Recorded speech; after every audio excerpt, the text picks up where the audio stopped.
When we think of the Vikings, what comes to mind? Magnificent longships cutting through the waves, of course. We picture fierce warriors with axes and horned helmets, though they probably didn't actually have horns on their helmets. That's another story. We imagine them raiding distant shores and exploring new lands. But have you ever stopped to wonder how they survived the brutal, biting cold of a Scandinavian winter? Their real genius wasn't just in shipbuilding or battle tactics. It was in something far more fundamental, something that allowed their communities to thrive through months of snow and ice. The incredible way they built their homes. These weren't just simple wooden huts. The Vikings were masters of using what the land gave them. Their longhouses were marvels of engineering, designed to keep a large family, and sometimes their animals, warm and safe. The secret wasn't one single material, but a clever combination of many. It was a deep understanding of insulation, ventilation, and heat. This knowledge was passed down through generations, a silent testament to their resilience. Forget the sagas of heroic battles for a moment. The true epic was the yearly struggle against the cold, and the longhouse was their fortress in that fight. The challenge they faced was immense. Imagine winters where the sun barely climbs above the horizon, where temperatures plummet far below freezing for weeks on end. Firewood would have been a precious resource, so just building a bigger fire wasn't the answer. They needed a home that could capture and hold on to every bit of warmth. This is where their ingenuity truly shines. They didn't fight the environment. They worked with it. They saw the earth, the turf, and even the snow not as obstacles, but as building materials, as allies in their quest for survival. This is what fascinates me so much, just like digging for clues on a Time Team site. It's about looking past the obvious and uncovering the hidden details. The Vikings' success wasn't just down to their adventurous spirit. It was built on a foundation of practical, everyday brilliance. The construction of their homes was a carefully considered process, a science of survival honed over centuries. They were not just building shelters. They were creating warm, living spaces that could withstand the very worst that nature could throw at them, a skill that is just as relevant today as it was 1,000 years ago. So, how did they do it? The real magic lies in the walls of their longhouses. They weren't just solid planks of wood. Instead, the Vikings built what you might call a layer cake wall. It all started with a strong timber frame, often made from sturdy oak or pine, which provided the main structure. This skeleton was the backbone of the house, but a simple wooden wall would let the cold seep right through. The Vikings knew this, so they didn't stop there.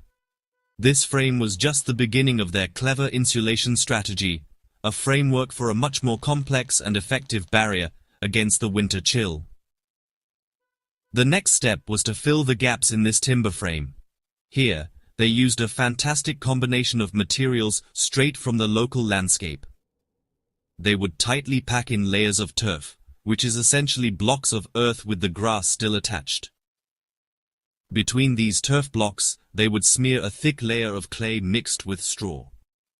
This mixture acted like a primitive mortar, sealing any gaps and making the wall airtight. But they went even further, adding another crucial layer: moss. Dried moss was packed into any remaining crevices, acting like a natural sponge to absorb moisture and provide yet another layer of insulation. This layered approach was pure genius. Each material had a specific job to do. The wood provided the strength and structure. The dense turf blocks were brilliant at stopping the wind and providing a thick, insulating mass. The clay and straw mixture created an impermeable seal, preventing drafts from whistling through the home and chilling everyone inside. The moss was the final touch, a flexible filler that could be pushed into the tiniest of spaces, ensuring that not a single bit of precious warmth could escape. It was like they were wrapping their homes in a thick, earthy blanket. Think of it like putting on clothes for a cold day. You don't just wear one big thick coat. You wear several layers, a t-shirt, a jumper, and then a coat. Each layer traps a bit of air, and it's this trapped air that keeps you warm. The Vikings were doing exactly the same thing with their houses. The different densities of the turf, clay, and moss created pockets of trapped air within the wall. This made it incredibly difficult for the cold outside to get in, and for the heat from the hearth inside to get out. It was a simple principle, but devastatingly effective. The Vikings' cleverness didn't stop at the walls. Their roofs were just as important for keeping the longhouse warm and dry. They didn't use tiles or slate. Instead, they created a living roof. Over a base of wooden planks, they would lay sheets of birch bark. This was their waterproof membrane, expertly overlapped like modern roofing felt, to ensure that rain and melting snow couldn't drip through. The birch bark's natural oils made it incredibly water-resistant. This was a critical first line of defense, keeping the interior of the house protected from the damp, which can be just as dangerous as the cold in winter.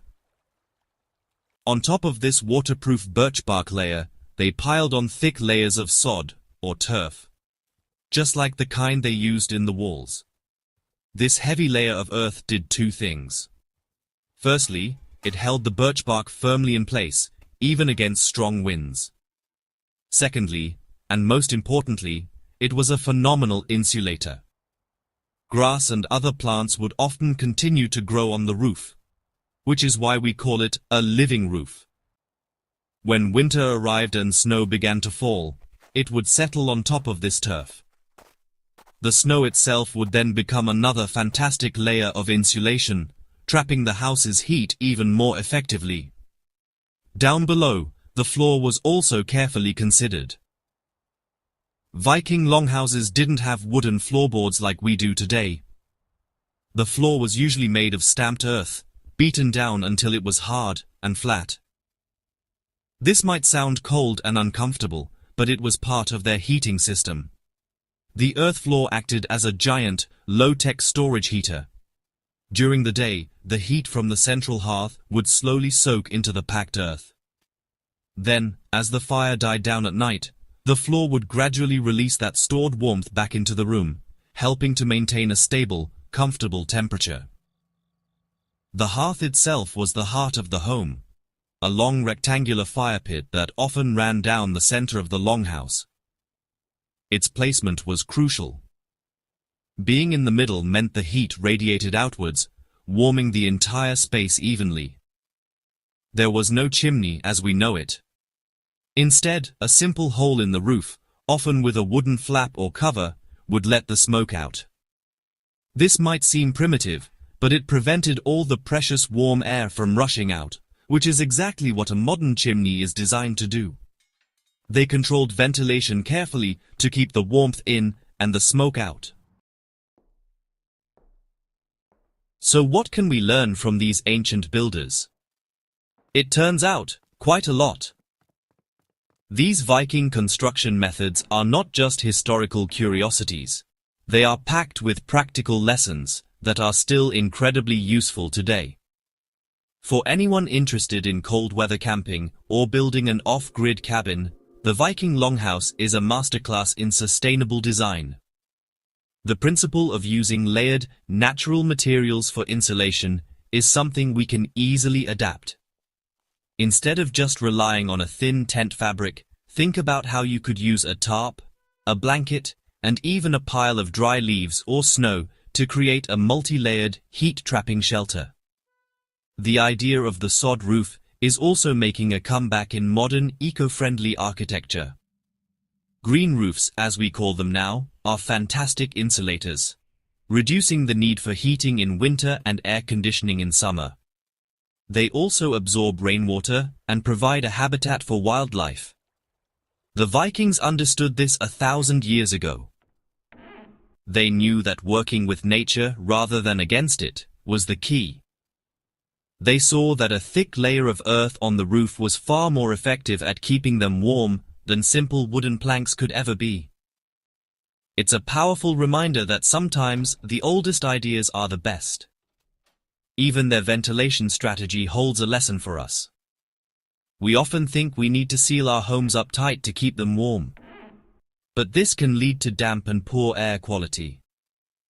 The Vikings knew they needed to let smoke and moisture out without losing all their heat. Their simple adjustable roof vents allowed for this controlled airflow. This principle of build tight, ventilate right is a cornerstone of modern energy-efficient home construction. It's about finding that perfect balance between keeping heat in and letting stale, moist air out, a balance the Vikings had clearly mastered. Ultimately, the Viking longhouse is a beautiful example of human ingenuity and resilience. It shows us that with a bit of clever thinking, it's possible to create a comfortable, warm, and sustainable home using locally sourced, natural materials. It reminds us that the most effective solutions are often the simplest ones, born from a deep understanding of the environment. The legacy of these Norse builders isn't just found in museums or archaeological sites. It lives on in the timeless principles of insulation, ventilation, and thermal mass. Powerful ideas that can help us build smarter and live more sustainably today.